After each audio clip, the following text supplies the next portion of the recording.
Hello. ഞാൻ വിചാരിച്ചു എന്നും കറണ്ട് അഫേഴ്സിൻ്റെയൊക്കെ ഷോർട്സ് അല്ല ഇടാറ്, എന്നുമില്ല 2 ദിവസമൊക്കെ കൂടുമ്പോൾ. പിന്നെ പ്രത്യേകിച്ച് അതിന് ലൈക്സോ കാര്യങ്ങളൊന്നുമില്ല, ഒരുപാട് വ്യൂസ് ഉണ്ട്. അപ്പം ഞാൻ കരുതി എൻ്റെ ഒരു ദിവസത്തെ കാര്യങ്ങളൊക്കെ വെച്ചിട്ട് ചെറിയൊരു ഷോർട്സ് ആക്കിയിട്ട് ഇടാമെന്ന്. ഇതിപ്പോൾ ഞാൻ എൻ്റെ കോച്ചിങ് സെൻറ്ററിൽ പോയിട്ട് എനിക്ക് ടോപ്പിക് എക്സാമുകളൊക്കെ അവർ നടത്താറുണ്ട്. അപ്പോൾ ടോപ്പിക്സ് കവർ ചെയ്യാൻ വേണ്ടിയിട്ട് ഇരുന്നതാണ്. അപ്പോൾ നമുക്ക് അങ്ങനെ വീട്ടിലിരുന്ന് പഠിക്കാൻ മടിയുള്ളവർക്ക് ഇതുപോലെ കോച്ചിങ് സെൻറ്ററുകളിലോ അല്ലെങ്കിൽ വായനശാലകളിലോ ഒക്കെ പോയിരുന്ന് പഠിക്കാവുന്നതാണ്.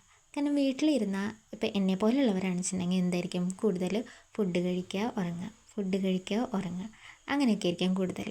അപ്പം ഞാൻ വിചാരിച്ചു വീട്ടിലിരുന്നാൽ പഠിക്കത്തില്ല, ക്ലാസ്സിന് പോവാം, എന്നിട്ട് അവിടെ ഇരുന്ന് പഠിക്കാമെന്ന്. അങ്ങനെ പഠിച്ച് അതൊക്കെ കഴിഞ്ഞ് വൈകിട്ട് വീട്ടിലേക്ക് വരുമ്പോൾ ഉള്ള കുറച്ച് വിഷ്വൽസാണ് ഞാൻ ഈ ഷോർട്സിൽ ഉൾപ്പെടുത്തിയിരിക്കുന്നത്.